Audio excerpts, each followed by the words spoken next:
So according to the latest leak, PlayStation 5 Pro's GPU is to offer up to 33 teraflops of computational power. Let's look into it.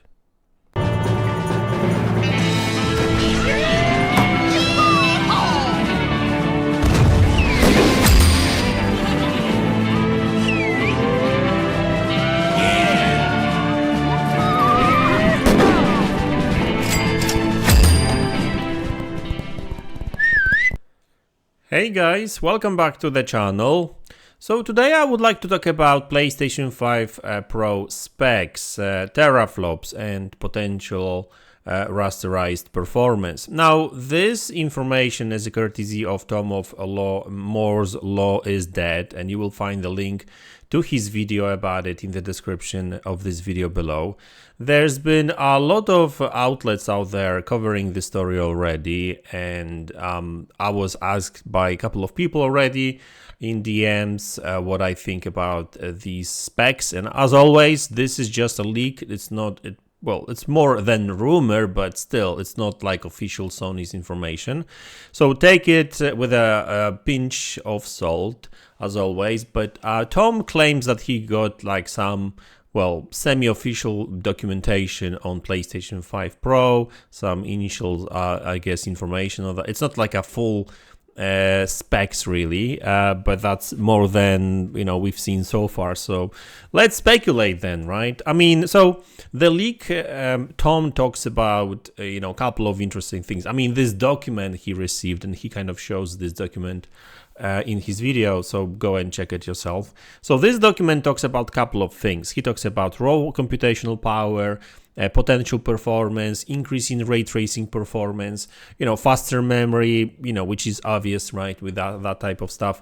It talks about this new upscaling technique that apparently is using AI, but without need for pre-compiling or throwing samples at the ML model at some at server.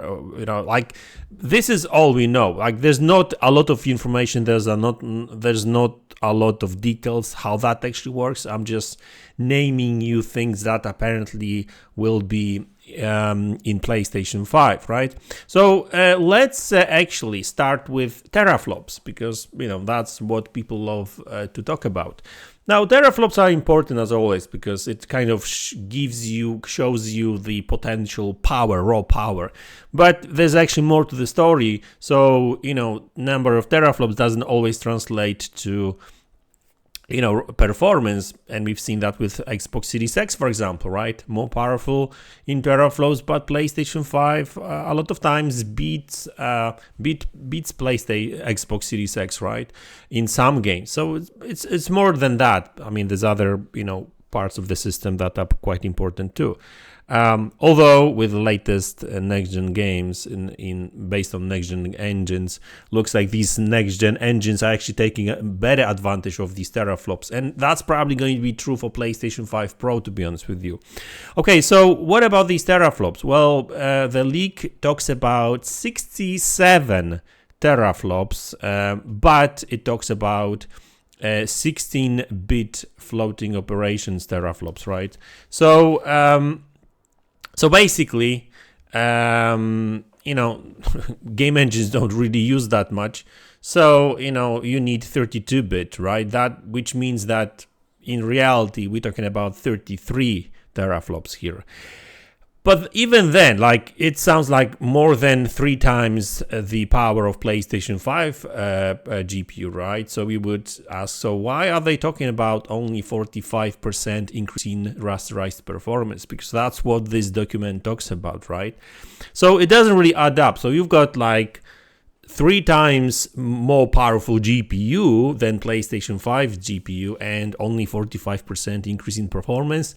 Well, something doesn't add up here, right? And well, there's, like I said, there's a couple of factors here. Like there's 2 things that I know for sure, because it's just a common knowledge. It's not insider knowledge, just a common knowledge. And on top of that, there's one thing that I'll be speculating big time, but I think that's what's really happening. Okay, so first off, when it comes to performance, well, you've got CPU that is actually quite important when it comes to performance in games, right? So you may have the most powerful GPU ever, but if your CPU is weak, you're not really going to get great performance. You will have nice graphics at 30 frames per second, no problem there, but not performance, right? So, that doesn't necessarily mean that, you can throw more, I guess, special effects in the game thing because you've got all these teraflops to use, right? But, that's not going to be automatic. Developers have to use that, right? But when it comes to, performance, as in number of frames per second, well, without strong CPUs, well, you're not really going to get the frames. So, the rumor says that PlayStation 5 will get like 30% increase in CPU clock speeds. So, that's a decent amount, right? So games will run better, but that doesn't mean that just basing the information on the GPU power, that doesn't mean that the games will run 3 times faster, right? So just to say that. Another thing is memory bandwidth, right? They will have memory bandwidth, but we're still talking about the same amount of memory apparently. There's been some leaks suggesting that they may actually move some system RAM here and there, meaning that they may add slower RAM on the motherboard for the use for the operating system, and then the whole 16 gigabytes of DDR6 memory would be used for games. So that would be a plus. That would be great news, really. The more memory, more fast memory for games. And also they are planning to use faster memory chips, slots. Chips really, and that means that the memory bandwidth will increase. There's been some rumors, not confirmed really, that they may go up to like over 500 gigabytes per second, right? So that would be increase of like 25%, maybe 30, right? So so that's another bottleneck for the teraflops.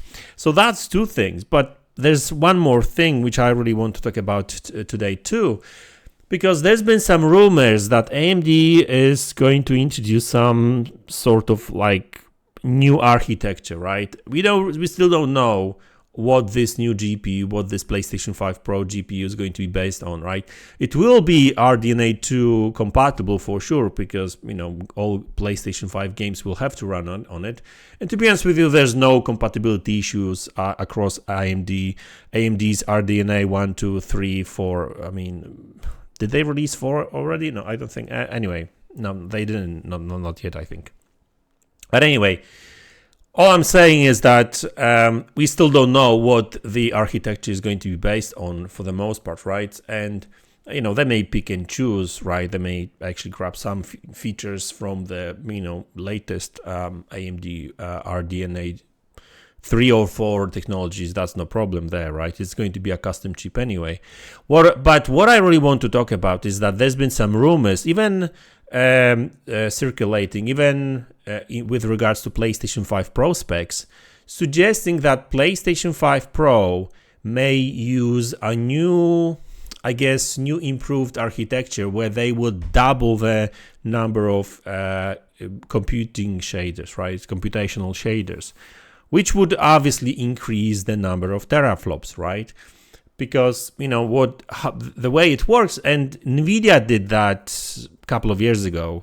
They just basically doubled the number of compute units. Not compute units. Sorry. CUDA cores. They call it CUDA cores, right? But so there's a rumor suggesting that AMD may do the same, and PlayStation 5 Pro may adopt the same technology, meaning that you have in comparison to like a similar AMD GPU, you've got the same number of how do they call it? Graphics working groups. You've got the same number of compute units. You have the same number of TMUs. You have the same number of geometry engines. You have the same cache memory, same amount. Everything is the same. The only thing they double is number of shading units, right? Which in itself is kind of good, more power, more raw power, but the problem is that you're not really improving anything else except just number of compute units, right? And obviously when it comes to PlayStation 5 Pro GPU, there will be more compute units than PlayStation 5. But what I'm saying is that if they will go from 40 compute units that they use right now, I know that only 36 is being used, but that's another story. But if they will go from 40 compute chip to a 60 or 64 compute chip, right? Let's assume that they will have 64 working compute units, so 30 working groups really. And I know it's getting a little bit confusing, but that's how they kind of work with these GPUs now. That means that the most of the GPU, is being improved by 50% plus the clock speeds, and only shading units gets 3 times the boost, 3 times the number of PlayStation 5s, right? So that's the thing, right? So it will be a bottleneck for sure, and and this is not to downplay the power of PlayStation 5 Pro. It will be a powerful console, that's for sure, right? And I think what they want to achieve here is that they really want to have a GPU that will be able to deliver, better ray tracing. Okay, so I haven't really spoke about ray tracing just yet.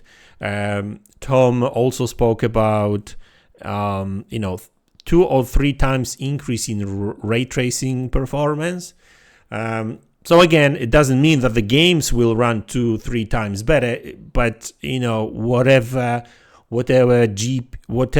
ray tracing calculations will be 3 times faster than on PlayStation 5, right?